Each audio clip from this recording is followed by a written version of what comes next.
Now this holiday is, of course, all a byproduct of the Declaration of Independence. It was signed by the people already living here in the 13 original colonies to cut ties with England.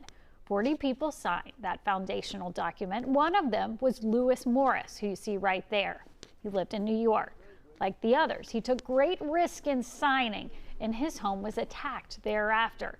His 7 times great-grandson, who you see right there in the plaid blazer, is an attorney and author in St. Paul. He was actually the dean of Hamline Law School.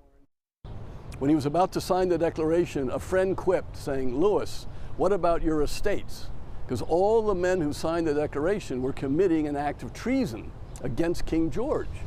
So they wanted to be independent. They wanted to be England. independent, but if they didn't, if they lost the war, trouble. So, but anyway, apparently Lewis Morris said, "Damn the consequences, give me the pen," and he signed the Declaration of Independence. And he lost his estate His because estates of were it. damaged, seriously. And you can see Stephen Young joining me in studio right now. Steve, thank you for being with us. I'm really fascinated by finding out your ancestry and this connection to the Declaration of Independence. And here you are, an attorney, a writer, still intrigued by government, it seems. Yes, but there's a kind of, if I may say so, having moved here in 1980 from New England and Washington, there's a Minnesota nice thing about having an ancestor who signed the Declaration. Like, you don't go around wearing it on your chest. Because it's like Garrison Keillor used to say, we only aspire to be above average. Yes, you got to be humble. You got to be humble, right? Which we've respected, and what I've seen, because our grandson has gotten involved with this 4th of July thing with designing the T-shirt, is, in retrospect, did we do enough talking, family-wise, with our children and grandchildren, who basically raised in Minnesota, about saying, oh, by the way, there's something sort of different from you, from your classmates, and this and that. Because you're part of history. Because we're part of history, and we didn't, my wife and I didn't really quite go there. And I'm thinking in retrospect, Susan, Elizabeth, maybe we should have.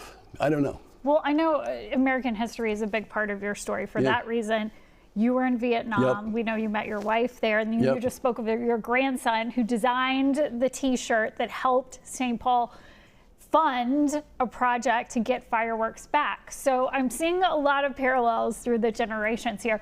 You're also an author, and you have a new book out just this past week. Tell us about that. Well, the book is to express my worry about my country and its future, but to put the past in a different context from all the other intellectuals and historians, and to talk about the rise of something very, I would say, European over the last 100-some years in America, which doesn't trace itself back to the Revolution, to the Declaration.